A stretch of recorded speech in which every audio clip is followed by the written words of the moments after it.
আমার নাম সন্দীপ মুখার্জি। 15 বছর পরে আবার আমি গ্রামে যাচ্ছি, কারণ 15 বছর আগে আমি আমেরিকায় পড়তে গিয়েছিলাম। আমি আমার গ্রামের কলেজ থেকে ফিজিক্স নিয়ে বিএসসি করে পাস করি। ফার্স্ট ক্লাস পেয়েছিলাম, কিন্তু নম্বরটা ছিল একটু নিচের দিকে। কলকাতা বিশ্ববিদ্যালয়ে ভর্তি হতে পারলাম না। অন্য ইউনিভার্সিটিতে চান্স পেতাম। যাদবপুর তো আমায় বেশ খ্যাতির করেই নিতে চেয়েছিল, কিন্তু মনটা খুব ভেঙে গিয়েছিল। তাই ঠিক করলাম, পড়তেই হয় তাহলে কোনো ভারতীয় বিশ্ববিদ্যালয়ে আর পড়ব না, আমেরিকায় চলে যাব। আমি একটি স্কুলে চাকরি পেয়ে গেলাম। অবশ্য স্কুলের বোর্ডের অনুমোদিত নয়, তাহলে আমি কিছুতেই চাকরি পেতাম না, কারণ আমি রাজনীতি করি না। সারাদিন পড়াশোনা নিয়েই ব্যস্ত থেকেছি। আমার বাবা মা আগেই মারা গেছে, দাদার আশ্রয়ে আছি। নিজের পড়ার খরচটাও চালানোর জন্য টিউশনি করতে হতো, এর মধ্যে রাজনীতি করার সময় বা কখন। আমি স্কুলের চাকরিটা নিলাম বটে, কিন্তু ভিতরে ভিতরে জিআরই দিয়ে আমেরিকায় যাওয়ার জন্য তৈরি হতে লাগলাম। কিছুদিন পর একটা চিঠি এলো, আর সেটা খুলতেই দেখলাম আমি জিআরইতে পাস হয়ে গেছি। মোটামুটি ভালোই স্কোর বলা যায়। শিকাগো বিশ্ববিদ্যালয় জানালো আগামী সেকশনেই আমাকে ভর্তি করা যেতে পারে। আমি যেন তাড়াতাড়ি চলে আসি। আনন্দও হচ্ছে, কিন্তু এতগুলো টাকা, যেতে সব মিলিয়ে খরচ 30-40 হাজার টাকা। দাদা তো 3-5 হাজার টাকার বেশি দিতে পারবে না। এবার আমি কি করব? তাই ঠিক করলাম, গ্রামের জমিদার রতন মুখার্জিকে আমি আমার সমস্যার কথাটা বলবো। কারণ ব্যাংকে লোন নিলে অনেক ঝামেলা। তাই সকাল সকাল জমিদারের বাড়ি চলে গেলাম। সেখানে গিয়ে দেখলাম জমিদার রতনবাবু একটা মিটিংয়ে ব্যস্ত আছে। তাই একটু অপেক্ষা করতে হলো আমাকে। প্রায় কিছুক্ষণ পর রতনবাবু এলেন। আমি উঠে বললাম নমস্কার। সেও নমস্কার জানিয়ে বললেন, তুমি বিমলের ভাই সন্দীপ না? তো বলো, তোমাকে কিভাবে সাহায্য করতে পারি? আমার সমস্যা তেমন একটা নয় রতনবাবু, ওই কিছু টাকা আর কি ধার লাগবে। আচ্ছা, এই ব্যাপার। তো কত লাগবে টাকা? ওই 40-50 হাজার টাকা হলেই হবে। এতগুলো টাকা একসঙ্গে? তুমি কি করবে? ওই আমি শিকাগো বিশ্ববিদ্যালয়ে পড়াশোনার সুযোগ পেয়েছি আর কি। ওরা তাড়াতাড়ি যেতে বলেছে ওখানে। আর দাদা তো আমায় 3-5 হাজার টাকার বেশি দিতে পারবে না। আপনি আমায় টাকাটা দিলে খুব উপকার হবে আর কি। আমি ঠিক মতো সুদ দিয়ে দেব। তা তো সব ঠিক আছে, দাঁড়াও, আমি নিয়ে আসছি। তা কত টাকা বললে? 50,000? কিছুক্ষণ পর রতনবাবু এক বান্ডিল টাকা নিয়ে আসলেন। বললেন, এ নাও তোমার 50,000 টাকা। কেউ যদি গ্রাম থেকে বাইরে পড়াশুনো করতে যায়, তাহলে আমাদের তো একটা নাম হবে নাকি? তবে হ্যাঁ, সুদটা যেন ঠিক সময়ে সময়ে পাই। এই বলে বিদায় জানিয়ে বাড়ি ফিরে এলাম। আসতেই দাদা বললেন, কিরে, কোথায় যাচ্ছিস? টাকার ব্যবস্থা হয়েছে? হ্যাঁ হ্যাঁ, হয়ে গেছে। ওই কিছু কেনাকাটা বাকি ছিল আর কি। তাই সব করে 15 দিনের মধ্যে উড়ে চলে গেলাম শিকাগোতে। অবশ্য শহরটি বিশাল বিশাল বাড়ির মাঝে কলকাতার মতো সরু রাস্তা। রাস্তা অন্ধকার হয়ে থাকে দিনের বেলাতেই। রাস্তার মাঝখানে সেতু বানিয়ে পাতাল ট্রেন পাতাল ফুঁড়ে সেতুর ওপর উঠে মাথার উপর দিয়ে চলছে। তবে লেক মিচগানের ধারে চওড়া রাস্তাটি খুবই সুন্দর। শহরের ওয়াইএমসিতে উঠেছিলাম। দিন চারেক কাটিয়ে আরও ভিতরে ইউনিভার্সিটির টাউন হোস্টেলের ড্রম পেয়ে গেলাম। বিশ্ববিদ্যালয় তো নয়, মহাসম্মেলন। দেশ বিদেশের ছেলেমেয়েরা আসছে। ভোর 6টা থেকে ক্যাম্পাসে ক্লাস শুরু হচ্ছে, চলছে রাত 9টা পর্যন্ত। সারা রাত ধরে লাইব্রেরি খোলা। কোথাও সিনেমা দেখানো হচ্ছে, কোথাও নাটক হচ্ছে। ক্যান্টিন গম গম করছে হাজারো খানেক ছেলে মেয়ের ভিড়ে। লাঞ্চের সময় রোদ্দুরে জোড়ায় জোড়ায় ছেলে মেয়ে বসে আছে। কে কাকে জড়িয়ে ধরে আছে তা নিয়ে কারো কোনো মাথা ব্যথা নেই। কোথাও অর্কেস্ট্রা বাজাচ্ছে ছেলেমেয়েরা, কেউ আবার বক্তৃতায় মুণ্ডুপাত করছে মার্কিন প্রেসিডেন্টসের। কেউ বসে নেই, হতাশায় ভুগে ভাগ্যকে অভিসম্পাদ দিচ্ছে না কেউ।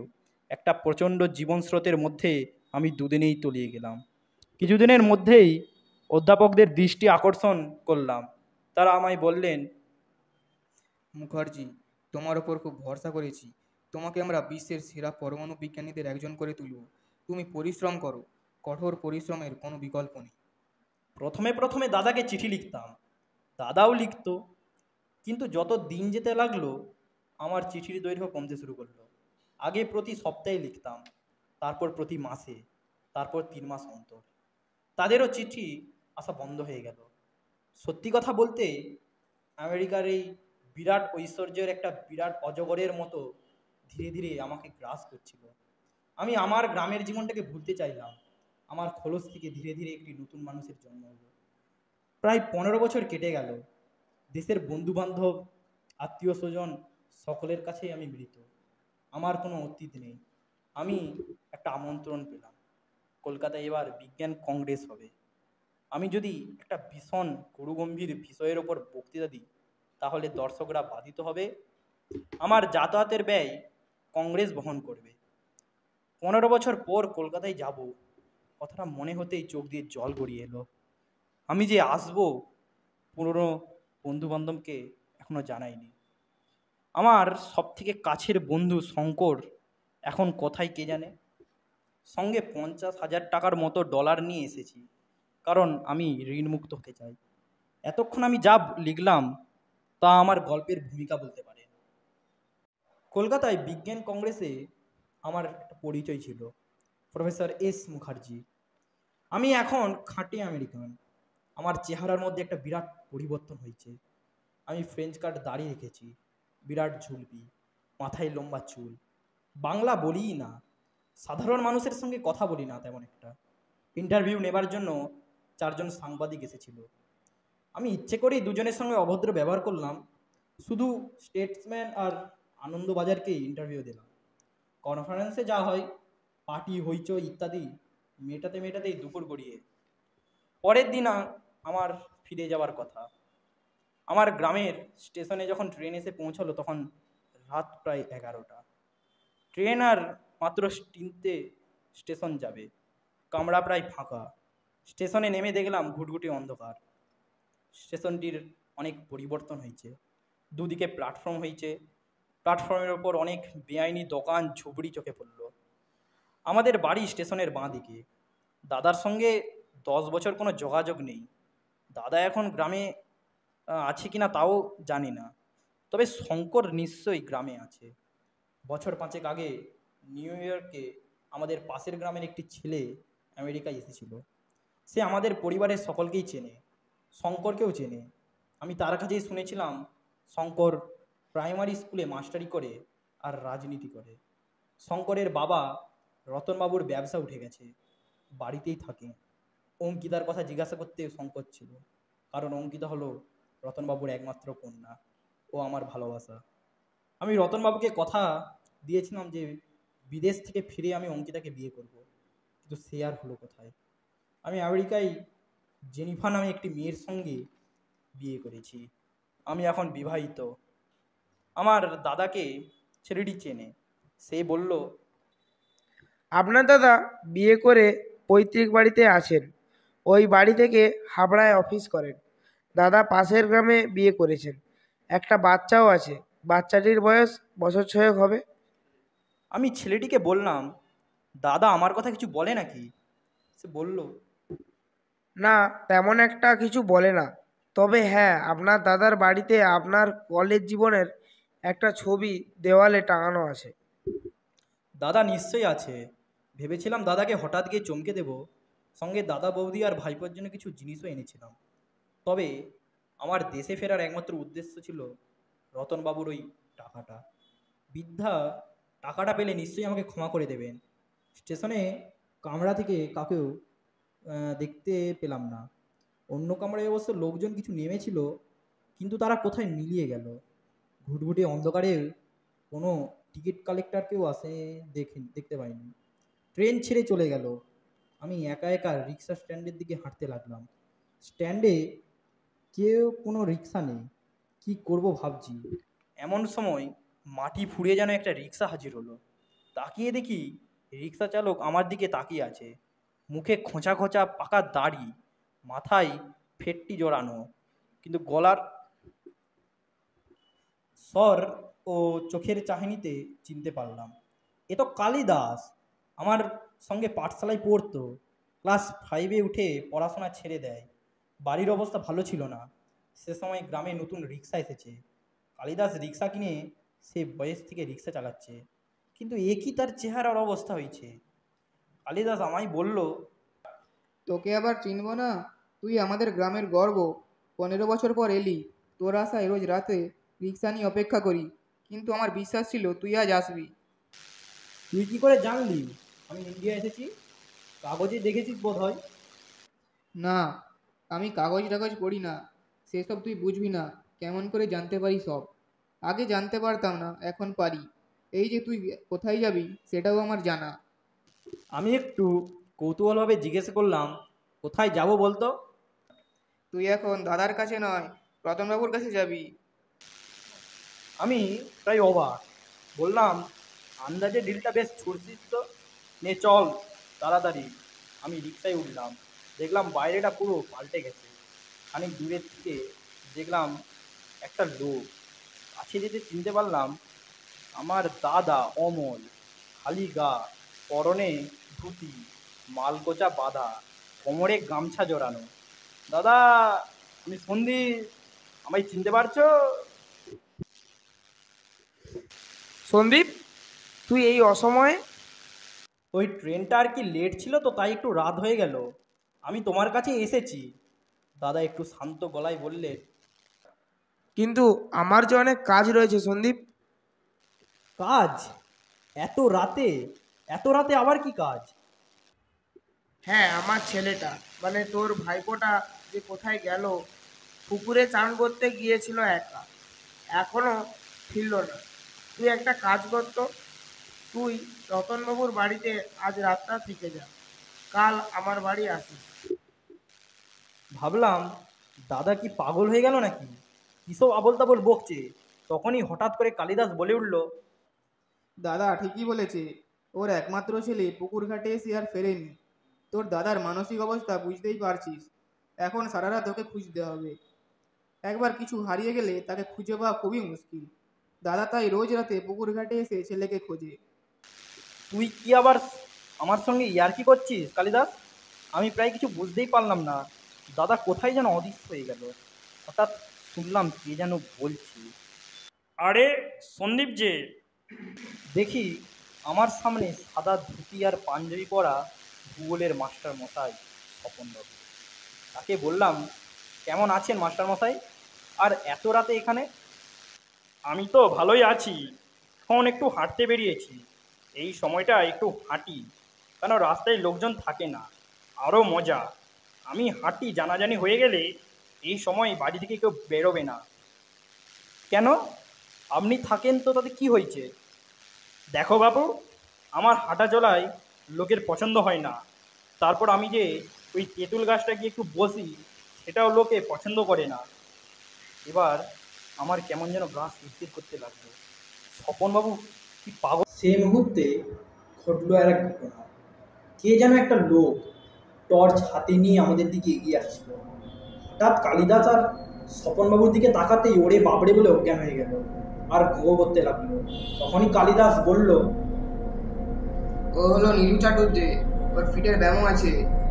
হঠাৎ দেখি রবীনবাবু নেই। আমি কালিদাসকে বললাম, রবীনবাবুকে কোথায়? সে কোনো উত্তর দিল না। কিছুক্ষণের মধ্যেই কালিদাস আমাকে রতনবাবুর বাড়িতে নিয়ে বাড়ির সামনে এসে মনে হলো কেউ থাকে না। চারিদিক ঘুরে অন্ধকার। বাড়ির সামনে উঠোনে ছোট ছোট গাছও গজিয়েছে। কালিদাস আমাকে নিয়ে দরজার সামনে দাঁড়িয়ে দরজা ধাক্কাল, বলল, রতনবাবু, ওরে শঙ্কর কোথায় রে? দেখ রে কে এসেছে। ভিতর থেকে কোনো উত্তর এলো না, কিন্তু কালিদাস একটু ঠেল দিয়ে দরজাটা খুলে গেল। তারপর আমাকে নিয়ে কালিদাস ভিতরে ঢুকল। দরজা খুলে ভিতরে যেতেই দেখি সামনে রতনবাবু। 15 বছরে একদম পাল্টান নেই, পরনে ধুতি, গায়ে উত্তরীয় জড়ানো। আমাকে দেখেই বললেন, এই যে তুমি এসে গেছো সন্দীপ, আমি তোমার জন্য খুব চিন্তায় ছিলাম। বিয়ের লগ্ন চলে যাচ্ছে। শঙ্কর, শঙ্কর, অঙ্কিতার বর এসে গেছে, দেখবি আয়। আমি প্রায় অবাক হয়ে গেলাম। অঙ্কিতার তাহলে এখনো বিয়ে হয়নি, তাহলে বয়স তো 36 হবে। কিন্তু আমাকে বলতেই হবে আমি বিবাহিত, টাকার বান্ডিলটাও দিতে হবে। কিন্তু কোথা থেকে একদল লোক এসে আমায় আজরে নিয়ে ধরলো, আর ওরা আমাকে সজ্জা বাড়ির ভিতর একটা ঘরে নিয়ে ঢুকলো। সেখানে দেখি শঙ্কর। ঢুকতেই দেখলাম শঙ্কর একটা খাটের উপর বসে আছে, হাতে একখানা ফোন। এই ফোন হচ্ছে সব থেকে জ্বালার বিষয়। সব ছেলেদের মেয়েদের হাতে ফোন, সারাদিন এই ফোনে কি করে কে জানে। আমি একটু চিৎকার করে বললাম, কিরে শঙ্কর, ফোনের নিয়ে কি করছিস? সারাদিন ফোন? হ্যাঁ, আমি এসেছি, তোর কোনো গ্রাহ্যই নেই। শঙ্কর একটু চিন্তা নিয়ে বলল, আয় আয়, ভালো আছিস? আরে কিছু না, একটা ওয়েবসাইট যার নাম স্মিটেন, সেখান থেকে আমি ফ্রিতে স্যাম্পল প্রোডাক্ট মাত্র 200 টাকায় পেয়ে যাই। আর সেই 200 টাকার প্রোডাক্ট অর্ডার দেওয়ার সাথে সাথে ক্যাশব্যাক হয়ে যায়। সাইন আপের সময় আমাদের রেফারেল কোড 11RQFTT ব্যবহার করলে পেয়ে যাবেন 6টি ট্রায়াল পয়েন্ট এবং সাথে 20 টাকার বোনাস। যার লিঙ্কটি আপনারা পেয়ে যাবেন আমাদের ভিডিওর ডেসক্রিপশানে। আমি বললাম, শঙ্কর, এসব কি হচ্ছে? আরে তোকে এত কিছু বুঝতে হবে না, তুই বিয়েটা তাড়াতাড়ি সেরে ফেল।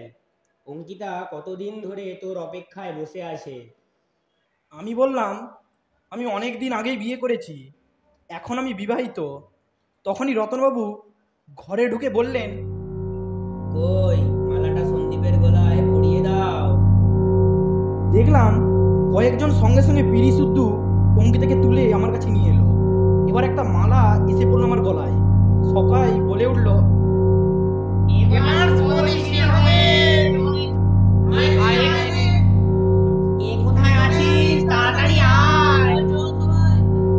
কারা যেন হঠাৎ করে চাদর মেলে ধরলো মাথার উপর। তারপর তাকালাম অঙ্কিতার মুখের দিকে, তাকিয়ে দেখি একটি কঙ্কাল জ্বলন্ত দৃষ্টিতে আমার দিকে তাকিয়ে। আমি চোখ বুঝলাম, আর আমার কিছু মনে নেই।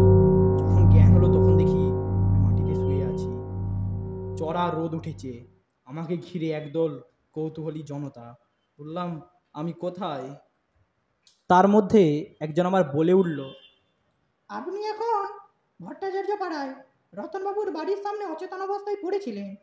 আমরা ভাবলাম মার্ডার, কারণ আমাদের গ্রামে প্রায় মার্ডার হচ্ছে। এমন সময় অমলেশ ডাক্তারবাবু এলেন। আমি ডাক্তার জেঠুকে চিনতে পারলাম। তিনি আমায় দেখে বললেন, তুমি সন্দীপ না? তুমি তো আমেরিকায় পড়তে গিয়েছিলে, এখানে এলে কি করে? কাল রাতে কালিদাস আমায় এখানে নিয়ে এসেছিল। আমি রতনবাবুর কাছে এসেছিলাম, কিন্তু আমায় দেখে ওরা অস্বাভাবিক আচরণ শুরু করে দিলেন। তুমি কাদের কথা বলছো সন্দীপ? ওই তো রতনবাবু, কালিদাস, স্বপন, অঙ্কিতা, এদের কথা। আমার মুখে ওদের নাম শুনে গুঞ্জন উঠল। ওরা আমায় পুরো ঘটনাটা বলতে বলল। আমি সব খুলে বললাম। তখনই ডাক্তারবাবু সব শুনে বললেন, তুমি খুব বেঁচে গেছো সন্দীপ। তুমি যাদের দেখেছো তারা কেউই জীবিত নেই, এমনকি তোমার দাদাও। 1978 সালের বন্যায় যমুনা নদীর জল ছাপিয়ে এইসব পাড়া ডুবিয়ে দেয়। সেই সময় গ্রামের 100 মানুষ মারা যায়। রতনবাবুর এই বাড়ি জলের তলায় ছিল। আমরা অনেক আগেই নিরাপদ স্থানে চলে গিয়েছিলাম বলে বেঁচে যাই। তোমার ভাইপো প্রথম জলে ভেসে যায়। প্রচণ্ড বৃষ্টির মাঝে তোমার দাদা খুঁজতে বেরোতে গিয়ে জলের তলায় চলে যায়। তখন থেকেই রতন মুখার্জির বাড়ির দরজায় তালা দেওয়া। যাই বলো সন্দীপ, তোমার জন্য অঙ্কিতা সারা জীবন অপেক্ষা করেছে। অন্যদিকে ব্যবসা পড়ে যাওয়ায় মেয়ের কোথাও বিয়ে দিতে পারছিলেন না। রতন মুখার্জির বিশ্বাস ছিল তুমি একদিন আসবে। কালিদাস বন্যার সময় মারা যায়। তারপর থেকে রাত্রিবেলা অনেকজন ওদেরকে দেখেছে, দেখে ভয়ও পেয়েছে। তাই এই গ্রামের লোকেরা রাত্রি 10টার পর আমি তাড়াতাড়ি উঠে বসলাম। পকেটে হাত বুলাতেই বুঝতে পারলাম টাকার চেকটা এখনো অক্ষত রয়েছে। অমলেশ ডাক্তারবাবুর বাড়িতে বিশ্রাম করে খাওয়া দাওয়া সেরে দুপুরের ট্রেনে কলকাতায় ফিরে যাচ্ছি। ভারতে আবার আসবো কি না তা আমি জানি না। দাদার ছেলের মৃত্যু হলে বৌদি এখনো গ্রামে আছেন। তার সঙ্গে দেখা করে তাকে কিছু টাকা দিয়ে আমি এলাম। বৌদির মুখে শুনলাম কীভাবে দাদা আর ভাইপো দুজনে বন্যার জলে তলিয়ে গেলেন। একটা গাছ ধরে বেঁচে যান বৌদি। 80,000 টাকা মেয়েদের স্কুলে দান করে এসেছি। আমি এখন ঋণমুক্ত।